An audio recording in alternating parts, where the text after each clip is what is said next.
A história de hoje, gente, é sobre uma mulher de uma força incrível, chamada Ruth. Ela não era israelita. Ela nasceu em Moabe, uma terra vizinha. A história dela começa em um tempo muito difícil, de muita fome na terra de Judá. Por causa dessa fome, uma família de Belém, Elimeleque, sua esposa Noemi e seus 2 filhos, Malom e Quilion, tiveram que deixar tudo para trás. Eles se mudaram para Moabe em busca de uma vida melhor, de um recomeço. É lá que a vida de Ruth se cruza com essa família, mostrando como os caminhos das pessoas podem se encontrar de formas inesperadas, mesmo em meio às dificuldades. Em Moabe, os filhos de Noemi se casaram com mulheres daquela terra. Malom se casou com Ruth e Quilion com outra moça chamada Orfa. Eles construíram uma vida ali, longe de casa. Mas a vida, às vezes, nos apresenta desafios que não esperamos. Uma grande tragédia aconteceu. Primeiro, o marido de Noemi, Elimeleque, faleceu. Depois de um tempo, cerca de 10 anos mais tarde, seus 2 filhos, Malom e Quilion, também morreram.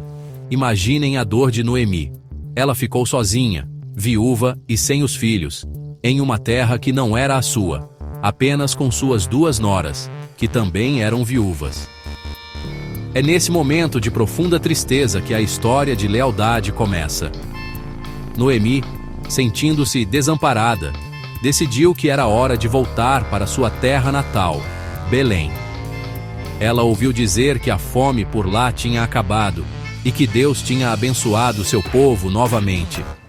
Então ela chamou suas noras, Orfa e Ruth, e disse para elas voltarem para a casa de suas mães. Ela queria que elas tivessem a chance de se casar de novo e serem felizes. Noemi as beijou, e todas choraram juntas. Era um momento de despedida, cheio de emoção e de um carinho muito grande que existia entre elas, mesmo em meio a tanto sofrimento. Foi nesse momento que Ruth tomou uma decisão que mudaria sua vida para sempre. Orfa, com o coração partido, beijou Noemi e voltou para seu povo. Mas Ruth se apegou a ela e fez uma das declarações de lealdade mais bonitas que existem. Ela disse com toda a convicção: "Não insista para que eu a deixe e que não a acompanhe. Aonde você for, eu irei. Onde você morar, eu morarei. O seu povo será o meu povo, e o seu Deus será o meu Deus." Ruth 1:16. Que prova de amor e coragem, não é mesmo? Ela escolheu deixar sua terra, sua família e seus deuses para ficar ao lado da sogra. Quando Noemi e Ruth chegaram em Belém, a cidade inteira ficou agitada. As pessoas se perguntavam: é mesmo a Noemi? Ela tinha saído com a família completa e agora voltava apenas com sua nora estrangeira. A própria Noemi estava muito amargurada e disse ao povo que a chamassem de Mara, que significa amarga, porque sentia que Deus tinha sido duro com ela. Mas, mesmo com toda essa tristeza, a lealdade de Ruth brilhava como uma luz de esperança.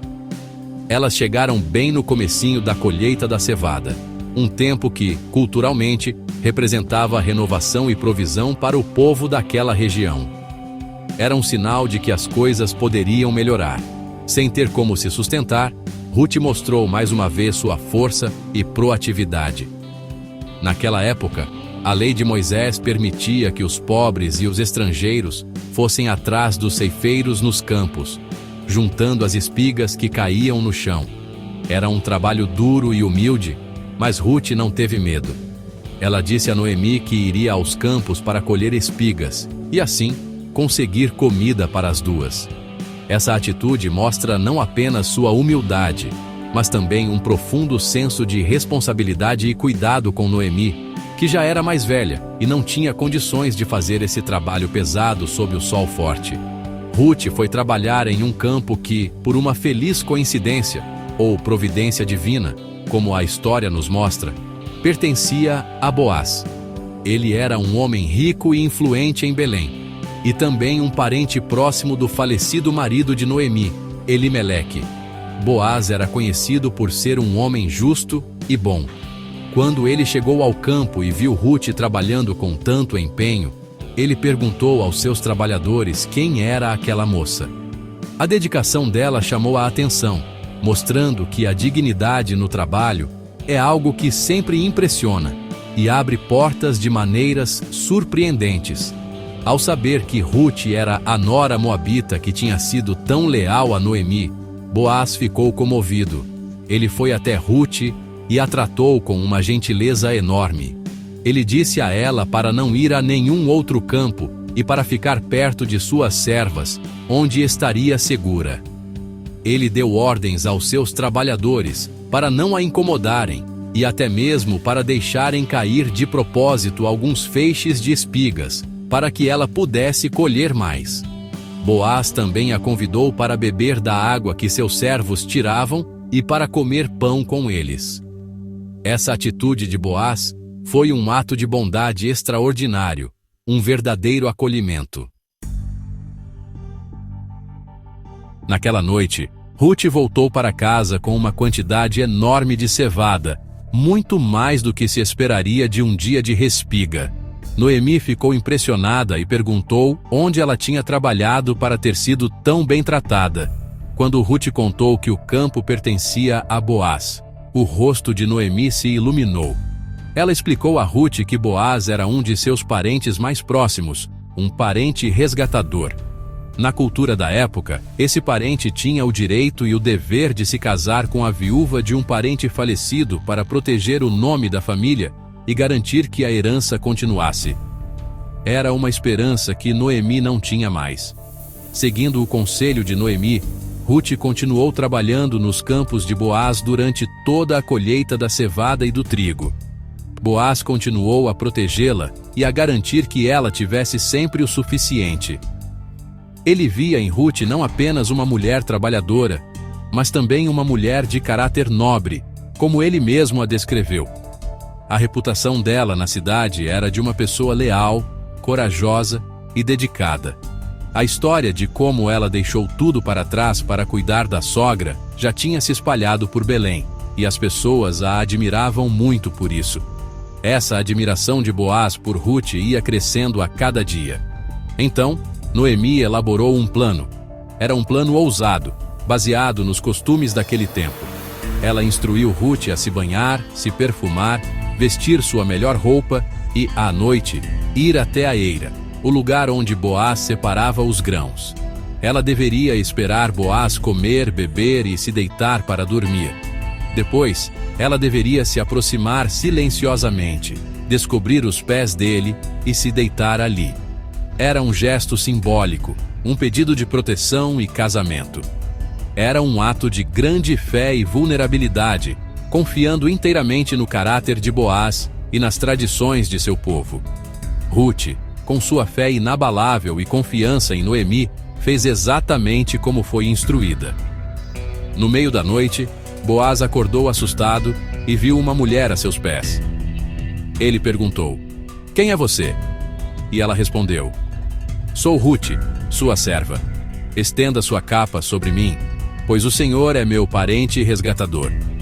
Ruth 3, 9. Boaz ficou profundamente tocado pela atitude dela. Ele a elogiou por sua lealdade, não apenas a Noemi, mas também à família de seu falecido marido. Ele prometeu que resolveria a questão pela manhã, mostrando mais uma vez seu caráter honrado e seu respeito por Ruth e pelos costumes de seu povo. Na manhã seguinte, Boaz agiu rapidamente, como havia prometido. Ele foi até a porta da cidade, que era o lugar onde os negócios e as questões legais eram resolvidos naquela época, e reuniu os anciãos. Havia um outro parente que tinha a primazia para resgatar a terra de Elimeleque e se casar com Ruth. Boaz, de forma muito transparente e justa, apresentou a situação a esse parente. O homem inicialmente se interessou pela terra, mas quando Boaz explicou que, ao comprar a terra, ele também teria que se casar com Ruth, a moabita, ele desistiu.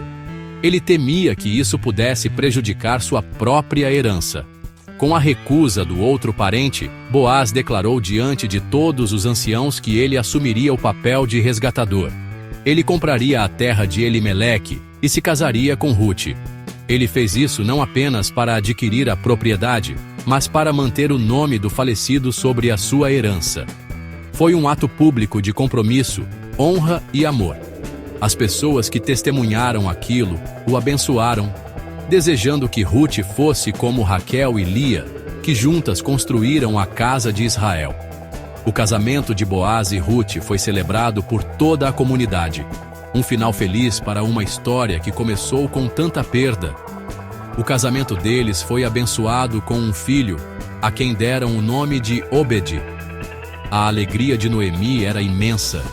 As mulheres da cidade diziam a ela: "Louvado seja o Senhor, que hoje não a deixou sem um resgatador.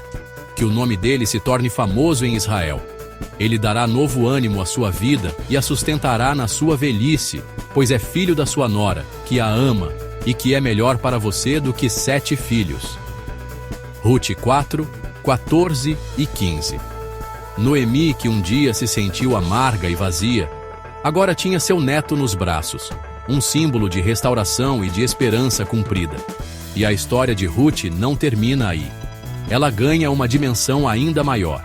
O filho dela e de Boaz, Obed, se tornou o pai de Jessé. E Jessé, por sua vez, foi o pai do grande rei Davi. Sim, gente, aquela moça estrangeira, de Moabe, que fez uma escolha de fé e lealdade, se tornou a bisavó do mais famoso rei de Israel. E, séculos mais tarde, é dessa mesma linhagem de Davi que nasceu Jesus. A história de Ruth nos mostra que atos de coragem, bondade e fé, por menores que pareçam, podem ter um impacto que atravessa gerações. Uma jornada que é, sem dúvida, inspiradora.